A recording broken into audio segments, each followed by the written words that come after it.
ನಮಸ್ಕಾರ. ಉಪವಾಸ ಅತ್ಯಗತ್ಯ, ಆರೋಗ್ಯಕ್ಕೂ ಒಳಿತು. ಇಂದಿನ ವಿಶೇಷ ಕಾರ್ಯಕ್ರಮಕ್ಕೆ ಸ್ವಾಗತ. ನಾನು ಲಿಖಿತಾ ಪ್ರಜ್ವಲ್. ಜಗತ್ತಿನಲ್ಲಿ ಪ್ರಸಿದ್ಧವಾದುದು ಗಾಂಧೀಜಿ ಅವರ ಉಪವಾಸ ಸತ್ಯಾಗ್ರಹ. ಗಾಂಧೀಜಿ ಅವರ ಅನುಯಾಯಿ ಪೊಟ್ಟಿ ಶ್ರೀರಾಮುಲು ಅವರು ತೆಲುಗು ರಾಜ್ಯಕ್ಕಾಗಿ ಉಪವಾಸ ಕುಳಿತು ಸಾವು ಕಂಡ್ರು. ಜೈನ ಧರ್ಮದಲ್ಲಿ ಸಲ್ಲೇಖನ ವ್ರತ ಎಂಬ ಉಪವಾಸ ವ್ರತ ಮಾಡಿ ತಮಗೆ ತಾವೇ ಸಾವು ಕಾಣುತ್ತಾರೆ. ಎಲ್ಲಾ ಧರ್ಮಗಳಲ್ಲೂ ಉಪವಾಸ ಅನುಸರಿಸುವ ಹಬ್ಬಗಳು, ಸಂಪ್ರದಾಯಗಳು, ದಿನಗಳು, ತಿಂಗಳುಗಳು ಎಂದೆಲ್ಲ ಇರುತ್ತವೆ. ಉಪವಾಸ ವ್ರತದವರು ಅಲ್ಪಾಹಾರ ಸೇವಿಸುತ್ತಾರೆ. ಅದಕ್ಕೆ ಗೊತ್ತು ಮಾಡಿದ ಸಮಯ ಎಂದೆಲ್ಲ ಇರುತ್ತದೆ. ಕೆಲವರ ಉಪವಾಸದಲ್ಲಿ ಇವನ್ನೇ ತಿನ್ನಬೇಕು ಎಂದು ಇರುತ್ತದೆ. ತುಳುನಾಡಿನಲ್ಲಿ ಹಿಂದೆ ಉಪವಾಸ ಹಿಡಿದಾಗ ಅವರಿಗೆ ಎಳನೀರು, ಬಾಳೆಯ ಹಣ್ಣು, ಅರಳು ಇಲ್ಲವೇ ಅವಲಕ್ಕಿ ಅಲ್ಲದೆ ಕೆಲವೊಮ್ಮೆ ಹಾಲು ಸಿಗುತ್ತಿತ್ತು. ಉಪವಾಸ ಹಿಡಿಯದವರಿಗೆ ಅದೇ ಅನ್ನ ಸಾರು. ಆಗ ಕೆಲವು ಬುದ್ಧಿವಂತ ಹುಡುಗರು ವಿಶೇಷ ಹಣ್ಣು, ಹಾಲು ಎಂದಿತ್ಯಾದಿ ಹೊಂದಲು ತಾವು ಉಪವಾಸ ಎನ್ನುತ್ತಿದ್ರು. ಕದ್ದು ಏನಾದರೂ ಮುಕ್ಕುತ್ತಿದ್ರು. ಎಲ್ಲ ಮಕ್ಕಳಾಟಿಕೆ.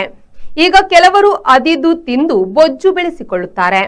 ಆಮೇಲೆ ಅದನ್ನು ಕರಗಿಸಲು ಡಯಟ್ ಎಂಬ ಅರೆ ಉಪವಾಸ ಮಾಡುತ್ತಾರೆ. ಹಾಗೆ ನೋಡಿದರೆ ಎಲ್ಲವೂ ಅರೆ ಉಪವಾಸಗಳೇ ಆಗಿವೆ.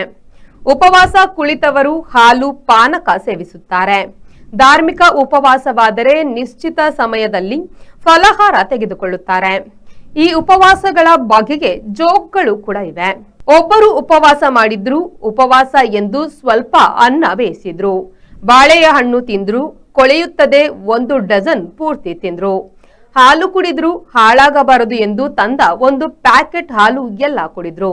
ಹಾಗೆ ಅವಲಕ್ಕಿ ತಿನ್ನಲು ಆಗುವುದಿಲ್ಲ ಎಂದು 1 ತೆಂಗಿನಕಾಯಿ, 1 ಕಿಲೋ ಬೆಲ್ಲ ಇತ್ಯಾದಿ ಎಲ್ಲ ಹಾಕಿ ಚೆನ್ನಾಗಿ ಕಲಸಿ ತಿಂದ್ರು. ಬಾಯಾರಿಕೆ ಜೋರಾಯಿತು. ಆಗ ಬರೇ 2-3 ಎಳನೀರು ಕುಡಿದ್ರು. ಊಟ ಮಾಡಬೇಕಿದ್ದ ಮಕ್ಕಳು ಬಂದಿರಲಿಲ್ಲ. ಅನ್ನ ಹಾಳಾಗಬಾರದು ಎಂದು ತುಪ್ಪ ಗಿಪ್ಪ ಹಾಕಿ ಅದಕ್ಕೆ ಒಗ್ಗರಣೆ ಹಾಕಿಕೊಂಡು ತಿಂದ್ರು. ಸ್ವಲ್ಪ ಮೊಸರಿದ್ದರೆ ಒಗ್ಗರಣೆ ಅನ್ನ ಚೆನ್ನಾಗಿರುತ್ತದೆ ಎಂದು 1 ಪ್ಯಾಕೆಟ್ ಮೊಸರು ಸುರಿದುಕೊಂಡ್ರು. ಫಲಾಹಾರ ಎಲ್ಲ ಮುಗಿದ ಮೇಲೆ 1-2 ಗೋಡಂಬಿ, ಒಣ ದ್ರಾಕ್ಷಿ, ಬಾದಾಮಿ, ಖರ್ಜೂರ ಎಲ್ಲ ಬಾಯಿಗೆ ಹಾಕಿಕೊಂಡ್ರು. ತಿಂದದ್ದೆಲ್ಲ ಅರಗಲಿ ಎಂದು ವೀಳ್ಯದೆಲೆ ಸವಿದ್ರು. ಹೀಗಿಲ್ಲಿಗೆ ನಮ್ಮವರ ಉಪವಾಸ ವ್ರತ ಫಲಾಹಾರ ಅಧ್ಯಾಯ ಸಮಾಪ್ತಂ. ಊಟ ಮಾಡಿದ ಕೈಯಲ್ಲಿ ಕಾಗೆ ಓಡಿಸುವುದಿಲ್ಲ ಎಂಬುದೊಂದು ಗಾದೆ. ಅದು ಉಪವಾಸ ಮಾಡದವರು, ಮಾಡುವವರು ಎಲ್ಲರಿಗೂ ಅನ್ವಯಿಸುತ್ತದೆ. ನಮ್ಮ ಆಹಾರ ದಾರಿಯು ನೀವು ತಿನ್ನುವ ಆಹಾರಕ್ಕೆ ಒಗ್ಗಿಕೊಂಡಿರುತ್ತದೆ. ಹೆಚ್ಚು ತಿನ್ನುವುದು ಅಭ್ಯಾಸ ಮಾಡಿಕೊಂಡರೆ ಹೆಚ್ಚು ಬೇಕು. ಕಡಿಮೆ ತಿನ್ನುವುದು ಅಭ್ಯಾಸ ಮಾಡಿಕೊಂಡರೆ ಕಡಿಮೆಯೇ ಸಾಕಾಗುತ್ತದೆ. ಬೌದ್ಧ ಮತ್ತು ಜೈನ ಧರ್ಮದಲ್ಲಿ ದಿನದಿಂದ ದಿನಕ್ಕೆ ಕೆಲವು ಅಗುಳು ಅನ್ನ ಕಡಿಮೆ ತಿನ್ನುತ್ತಾ ಬಂದು ಹಿಡಿ ಅನ್ನಕ್ಕೆ ತೇಗುವ ವಿಧಾನವಿತ್ತು. ಈಗ ಅವೆಲ್ಲ ಹೇಳಿದರೆ ನಗೆಪಾಟಲು. ಇನ್ನು ನಮ್ಮ ದೇಹವನ್ನು ದಂಡಿಸುವುದು ಒಂದು ಕ್ರಮ. ಹಾಗೆ ಶರೀರ ದಂಡಿಸುವುದರಲ್ಲಿ ಉಪವಾಸ ಇರುವುದು ಹಾಗೂ ಕಡಿಮೆ ಆಹಾರ ಸೇವಿಸುವುದು ಕೂಡ ಸೇರಿದೆ. ಇವನ್ನೆಲ್ಲ ಮೀರಿ ಇಡೀ ಜಗತ್ತಿನಲ್ಲಿ ಒಂದಷ್ಟು ಮಂದಿ ಊಟ ಸಿಗದೆ ಉಪವಾಸ ಬೀಳುತ್ತಾರೆ. ಅದು 1 ಹೊತ್ತು 2 ಹೊತ್ತು ಏನಾದರೂ ಇರಬಹುದು.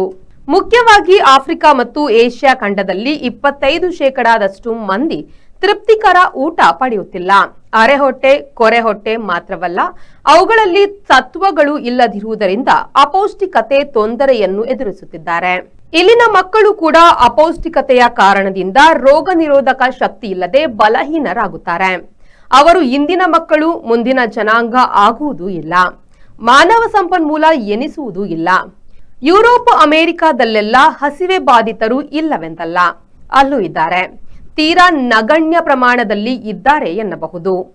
ಉಪವಾಸ ಆಚರಣೆ ಎಂದರೇನು? ಅದು ತಿನ್ನಲು ಇಲ್ಲದೆ ಉಪವಾಸ ಬೀಳುವುದಲ್ಲ. ತಿನ್ನಲು ಇದ್ದು ನಾವು ನಮ್ಮನ್ನು ಉಪವಾಸಕ್ಕೆ ಒಡ್ಡಿಕೊಳ್ಳುವುದಾಗಿದೆ.